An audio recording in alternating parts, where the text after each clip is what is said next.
Tandem Fandom. I'm Mick. I'm Courtney. And welcome, as we are coming off the heels of the biggest event in WWE right now, the WWE Draft. That's right, it's in the books, the brands have their rosters, and it is going down at Battleground. That being said, let's take a look at the impact the draft had on the brands themselves. I think if you look at it, Raw seems like they built a more well-rounded show. I mean, yes, it is a 3-hour program, so therefore they had more people for the show. Yeah. You know, for every 2 picks SmackDown got, Raw got 3 to compensate for the extra hour. But that being said, I feel like they were able to put a lot of depth at all different areas of the roster. I don't know. I feel like both brands are pretty even in that respect. Maybe, well, Raw got a lot more of the veteran tag teams, but I don't know. I feel like they're pretty evenly matched. Well, in terms of main event talent, I think SmackDown has the better end of the stick. You have John Cena, AJ Styles, the WWE Champion Dean Ambrose, Randy Orton, Bray Wyatt, Alberto Del Rio also falls into that category. Whereas Raw, not quite as strong. I mean, you have Seth Rollins, Roman Reigns. I don't really want to include Brock Lesnar. He's a part-timer. He never wrestles on free television, so it's not like he's going to be coming on Raw for 2-3 months straight having matches, so I don't really include him. You know, Sheamus is definitely in there. But again, I feel that guys that if you told me tomorrow they were having a world title match, I feel like SmackDown has way more guys that it's easy to be like, yeah. Now, they do have guys that can step into that position down the road, a Kevin Owens, a Sami Zayn, a Cesaro. Yeah. But right now, immediately, I think SmackDown has stronger main event talent. Well, I feel like with the focus that they have so much right now on Seth and Roman, that it's better for Cesaro and Kevin Owens to be under them. Because it is a little bit down the road picture for them to be in world heavyweight title contentionship. But all in all, I think it was a pretty good draft. It was definitely a good draft, but I think if you look at the women's division on both rosters, Raw has the stronger of the two. Absolutely. Of course, they drafted the champion. Yes. But they also have Sasha, who I feel is the biggest #1 contender right now. They also have Paige, one of the veterans, one of the healthy veterans. Yeah, and she's super young, too, so that's somebody that... Yeah, and I think a lot of people forget that she is pretty young and has... She's only like 22? Yeah, 22, 23, somewhere in that neighborhood.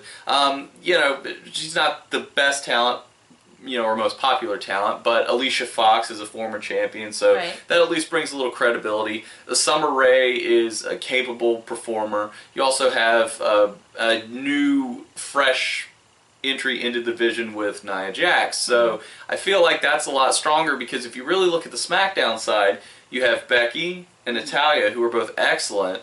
After that, it really falls off. You have... Well, you have 3 NXT talents coming up, one of whom is just not good. Of course, we're talking about Eva Marie, but... Just not good. Well, outside of her, you know, you have Naomi, who's incredibly athletic, but has always, at least seemed to me, to kind of struggle finding her voice for her character. She's never really hit her stride outside of the ring. Incredibly athletically gifted. But just, she's having trouble. She's looking for that one thing and hadn't found it yet. You know, Carmella and Alexa Bliss are NXT call-ups, which is exciting as they, you know, we enjoyed them immensely in NXT, but again, it seems like they're getting brought to SmackDown to be like, okay, this is the main roster, we're going to prep you up, we're going to get you going. Well, I think having these particular girls under Becky and Natalya and Naomi on the show that doesn't have the women's champion right now, it's a chance to develop them, get exposure for them, but not bring into question whether or not they're ready for the belt, because it's not even on their show. So just let them wrestle. I also think that Raw has a slight advantage, and this is not knowing what their game plan is with the titles, for at least the women's title and the tag titles, My hope is, at least right now, looking at both of the rosters, those belts go back and forth. Right, like maybe they change hands at pay-per-views when everybody meets up. Exactly. You have that champion maybe work both shows or take on a challenger from the other roster. Perhaps SmackDown has a tournament of some sort to have a challenger to the belt. And same thing with the tag titles, because again, looking at the tag division on SmackDown, you have a great young team in American Alpha, but you also have the Usos, who were a veteran team for that brand. Yeah. After that, it really drops off. I mean, the Ascension had a lot of great success in NXT. The Vaudevillains had a lot of great success in NXT. That has yet to really translate to the main roster. Hopefully the draft gives that opportunity. Yes, I think that's really what's going to happen, is because we had these, formerly great tag teams from NXT called up, and they really just fell under the New Day's ever-growing shadow. Yeah, but on the other side of that, I think if you look at Raw, they have such strong veteran tag teams that, yes, despite the New Day's presence and strong presence, these teams are still going to be able to carve out a strong niche for themselves. Yeah, you have Gallows and Anderson, the Golden Truth, not a huge tag team, but two veterans that know how to be entertaining and be successful. Absolutely. The greatest tag team of all time, the Dudley Boys, the Shining Stars are a good, young, up-and-coming team there, which also veterans, but they've been refreshed from a gimmick standpoint. So, again, it's like I look at Raw, and there are just areas of the roster that seem much stronger. SmackDown has that main event picture so strong. But Raw is more already established, and SmackDown is full of potential. Definitely. Which, not unlike the original brand split. SmackDown, with the SmackDown 6, we saw a lot of guys who hadn't been given the opportunities to shine and hadn't been given the opportunities to really develop. They went to SmackDown, that completely changed. So, I know there were a few people that were upset in terms of being drafted to Raw, like Sasha Banks kind of voiced her displeasure. She did want to go to SmackDown. Cesaro especially. Yeah, Cesaro especially was upset. Although, I believe the decision to put Cesaro on Raw is because they believe he is ready for that position. I don't think they believe that we need to send him to SmackDown, let him get over with his wrestling. Right. I think they acknowledge he's ready to take that next step up. He's there. He's got it. He just needs the right storyline, the right path. Yeah, from a wrestling standpoint, he's good. And I think, I hate to say this, but I think if you pair Cesaro with some of the other younger talent on SmackDown to try and develop them, it pulls him down a little bit. Because at this point, he shouldn't really be working with Baron Corbin. He should be working with Seth Rollins, Roman Reigns, a Brock Lesnar. He should be up that upper tier, and I think they recognize that. Yeah, I mean, 10 years from now, he will absolutely still be in the business, and he will be playing a Kane, a Big Show, a Dolph Ziggler part, where he's established, and he literally can just be there because he's had his title reigns, and he's done his thing, and he's had his accolades, but he is still young and hungry, and he needs those accolades. I agree, and this is an opportunity that you can finally give him the proper attention that he deserves in terms of really elevating him to that next level. I do want to say, I think it's interesting the number of veterans that Raw has on the roster, because if you look at Big Show, if you look at Mark Henry, and even Goldust and R-Truth to an extent. Chris Jericho. Yeah, Chris Jericho. These are older guys. Big Show especially has pretty much said he's only got like a year and a half, 2 years left. Right. Mark Henry talked about retiring at this past WrestleMania. Right. The Dudley Boys are also older. At this point, they're the Dudley Men, I would think. R-Truth and Goldust are both in their mid-40s, which, Goldust, the Benjamin Button of the WWE, right. He looks better now than he ever has. But at the same time, the guy's been wrestling for almost 20 years, so I think it's interesting when you start looking at their roster really in depth, you understand, like, oh wow, they have kind of prepped for a year's time, 2 years' time.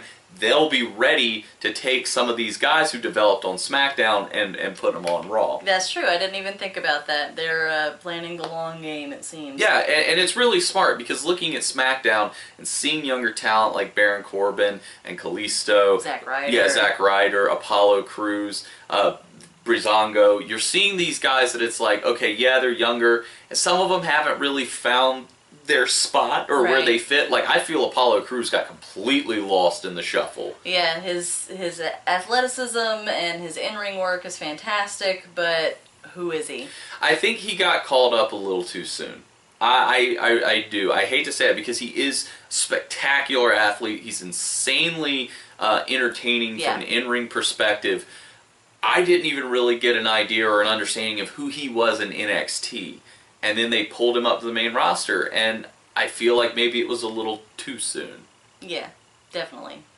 You know, Corbin, at least, he was in NXT for 3-4 years, maybe, at least, like a couple on television that I distinctly remember. So, yeah. And they had already really built him as a monster. Yeah, with the Andre, the giant Battle Royal Memorial, yeah. Andre blah, blah, blah, blah, blah, blah, blah. The Andre mouthful. You know, him winning that helps him a lot. And I think if you look at like an Alberto Del Rio, he's a guy that I think is going to get a lot of really good success on SmackDown. He did previously with the two brands split. Yeah.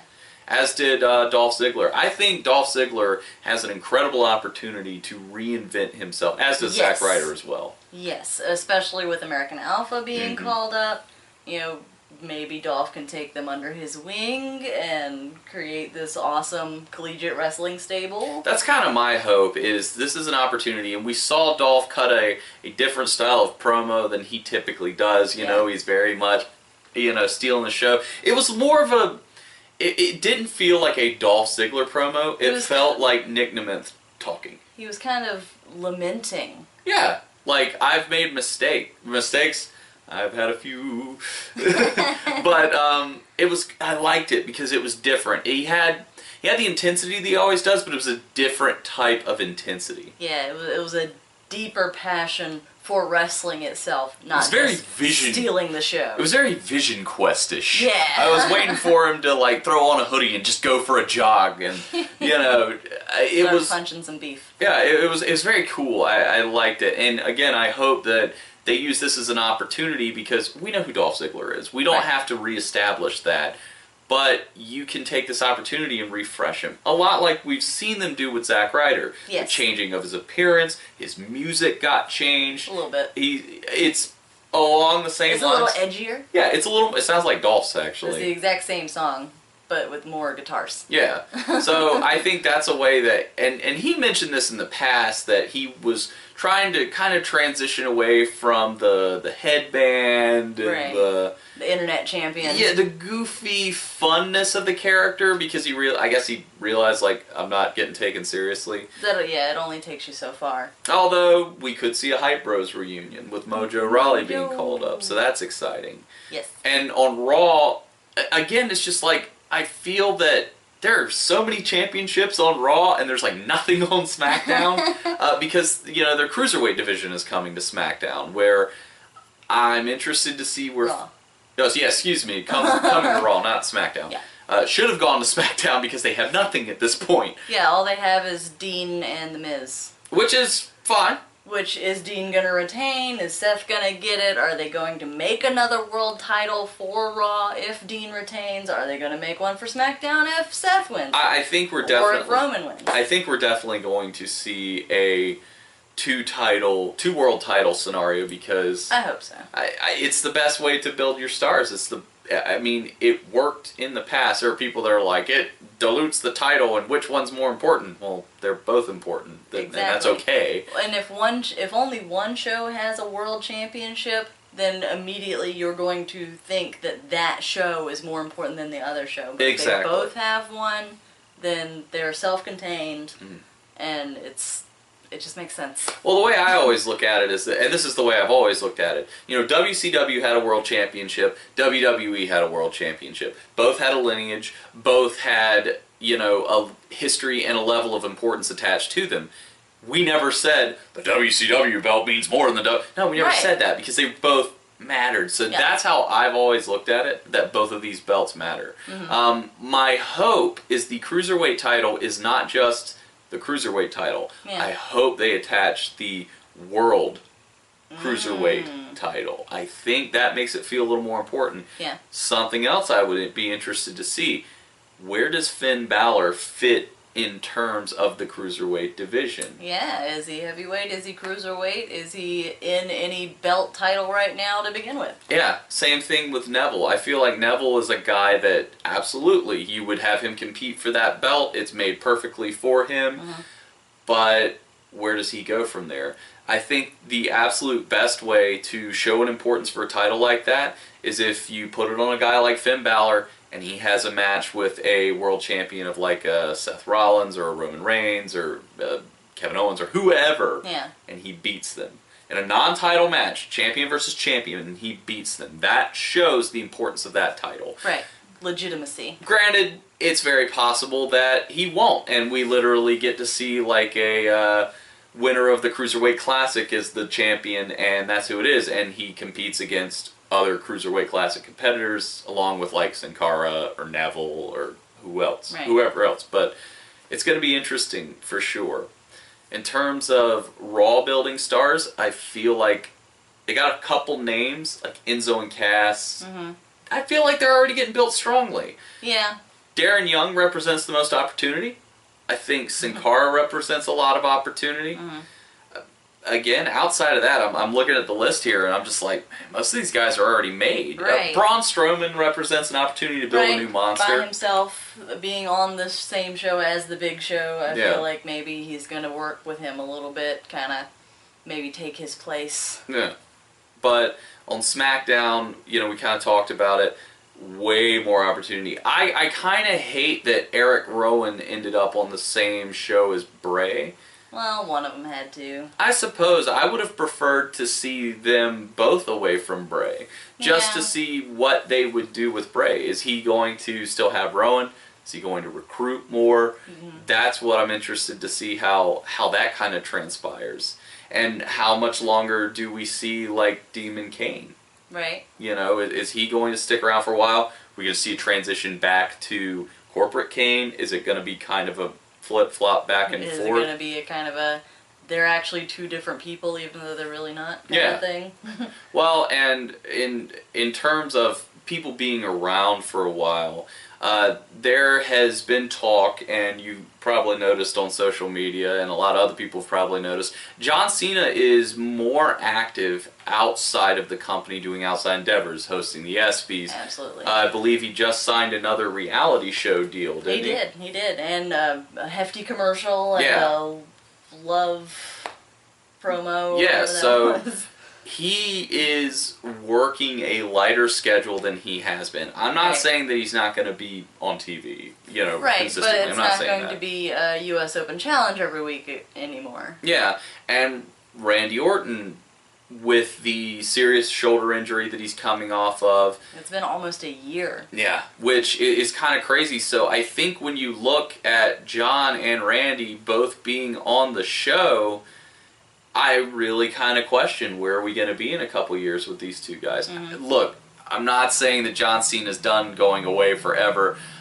I am starting to think that maybe we see him taking up maybe like a Chris Jericho or The Rock type schedule where he's around for a few months, he goes away for a little bit, comes back when they need him or when it pushes a storyline. Which is fine, you know, you need those big pops every now and then. And as long as he's been on top in the business, it's getting to that point where it's starting to get time for him to spread his wings and allow guys like Dean and AJ and Seth and Roman and Finn and Bray and Kevin Owens and Sami step up and take opportunities that they deserve. Yeah, because nobody's going to top him while he's there. No, he's an entity at this point. He's St. John. So it's going to be really interesting to see where they start going in those directions. And I'm interested to see if SmackDown keeps the Intercontinental Championship, if John will get his first ever Intercontinental Championship run. I think it's time. This young man, he's been putting in the work. I think he deserves an opportunity. He's a younger man. Yeah, put it on John, give it back to Zach. That's why, I hoped Randy was going to be on the same show with the U.S. title, so he could get his first United States Championship. That's just so weird to think. Yeah, they never have. So it's going to be interesting. I do have one gripe that I wanted to voice about the draft. Yeah. How this entire thing was a sham! How dare you have Kevin Owens go in the 4th round? He is a former Intercontinental and NXT champion. He has been in this business longer than John Cena. You're kind of going Ric Flair there. Woo! I just had to... Cena! Cena! Little girls looking at their mothers. Woo! I just had to voice that my displeasure with Kevin falling so far in the draft. And I did want to point out that I apparently, when we did our mock draft over a month ago, I looked inside my crystal ball and saw the future. That was Seth Rollins first overall to Raw. Ah. Winner, winner, chicken dinner.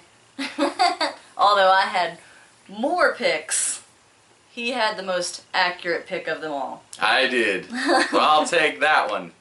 Yeah.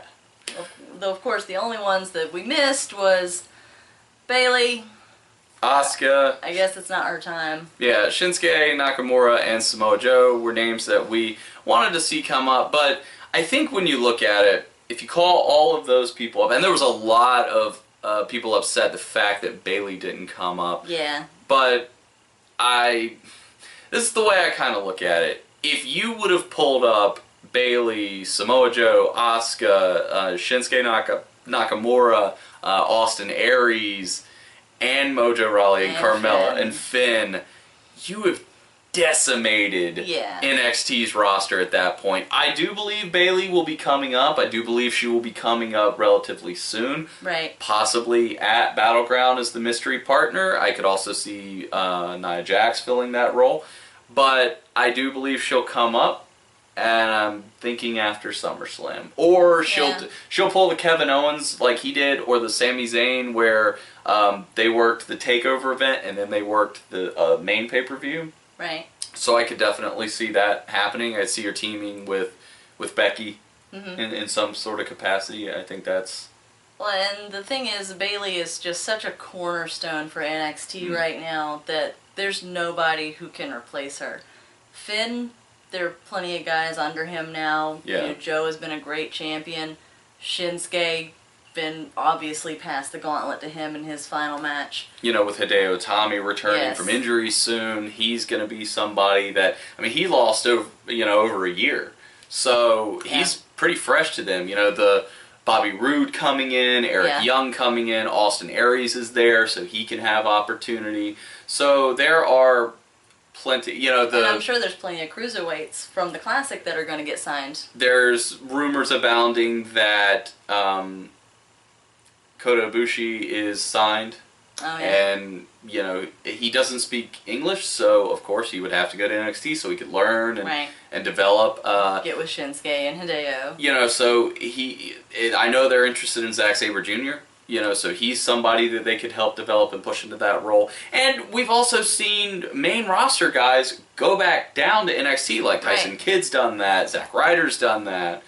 So who's to say that maybe, this is kind of a stretch, but maybe like Eric Rowan goes back down, reinvent himself, has a run at it. So that's, there's plenty of possibilities for NXT. I just think they didn't want to destroy that entire brand. You don't want to gut a newly fantastic and ever-blossoming brand. Yeah. Because NXT NXT's hot. It is, and I think over the next few weeks watching NXT, and we saw it with this week's NXT, how American Alpha lost to the Authors of Pain. Right. They laid the tracks for the Author of Pain train.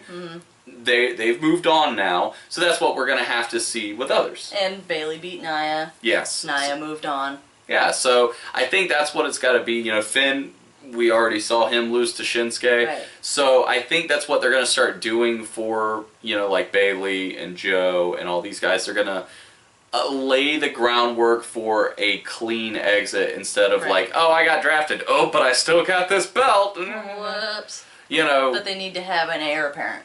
Yeah, and that's the key. That's the ultimate key. Because, yes, Kevin Owens was working both. Yeah. I feel like that was a weird and a different situation. Now with the brands, I also think that they have an interest in doing like free agent signing type things. Because you could have Samoa Joe say something like, you know, my NXT contract is coming up. I'm a free agent. And he could have the opportunity to sign with Raw or SmackDown. You know, things like that. Especially with Heath Slater being undrafted. Hottest free agent in the business, baby! So he could start a movement. That's my hope, is that Heath Slater shows up on Raw and he's like, you know, I am the hottest free agent in the business. And they're like, yeah, you're the only one. And JBL's like, this outsider. We can only hope that he forms the NWO with... the Crimson Werewolf Pack. Oh, baby! That'd be excellent. Well, guys, I think that's about all we've got to say about the draft, but let us know what you guys think in the comments below. Right. Anybody that do you think they missed? Anybody you think we missed? I mean, we definitely had, at least I did, I was really disappointed at how low Cesaro was drafted. Yeah. And Paige, I thought that kind of sucked that she got drafted so low. Yeah, some of the placements were a little odd, but all in all, pretty even rosters. Very well distributed. I really love the way they did it. I love how fast it was with the picks. We got 6 rounds on live TV. Which was fantastic. And then they finished it out on the network. Yeah, it was really good draft. We enjoyed it. The show felt like it breezed by. Really kept us on our toes, especially after the first, like 4 or 5 picks. At that point, you really didn't know who was going to go where or who was coming up. Especially with Finn going in the first round, it was like, well, what are we waiting for later? What's going to be exciting later if they're going to drop this bomb so early? And I felt that they delivered pretty consistently. Yeah. I will say I don't think Brock should have been drafted. I think he should have been somebody that remained a free agent going to the highest bidder. Right. Simply because I feel like you could have used that draft position to boost someone else, like a Cesaro or a Del Rio or a Rusev or even if one of them wanted to, say, I draft Brock Lesnar, have Paul come out and go, no. Yeah, Brock Lesnar does what Brock Lesnar wants. He does not belong to a brand. He is a brand. That's what I would have preferred to see, but I understand as well. He's really hot right now with his victory at UFC 200, got a lot of attention, the high-profile match with Randy. Yeah. So I do understand that. We haven't mentioned the 2 biggest pieces of this puzzle. The new GMs, the new commissioners. Oh, of course. The GMs. Yes, the GMs. Steph and Shane are commissioners. That's right. The hardcore legend Mick Foley on Raw. Bang, bang! And Daniel Bryan on SmackDown. What more could you ask for? I think it's great. Was really surprised about the selections. Yeah. But was really happy with those selections. Yes. I think it's going to be cool. And Mick Foley seems like he's going to be playing somewhat of a different role than we've traditionally seen him in the past. Yeah. And I know that he's incredibly passionate about the women's division. He voices it a lot on social media. He's also incredibly passionate about the business and the way they tell their stories and the way they utilize talent. So, well, hell, he's training his own daughter. Yeah. Because she wants to. So I don't know if Mick has creative input, if he's just kind of a, television figurehead. But if he does have input, I think he'll do a lot of good. Same thing with Daniel Bryan having the understanding of how to develop and how to get over, and hopefully they can utilize him in a backstage capacity, in a mentor role for some of the younger talent that's maybe struggling to find where they belong, like a Mojo Rawley or Vaudevillains, or even to an extent like a Breezango, like or the Ascension. Just somebody that he can help say, like, hey, try this, or hey, try that. Well, guys, like we said earlier, if you put the comments below, tell us what you guys think. You know, if you enjoyed it, please give us the old thumbs up. And if you would be so kind to subscribe for more content like this and so much more. We do a weekly series with news every single week, which we call the Hot Tag. We also have a classic retrospective of the Monday Night Wars called War with Words.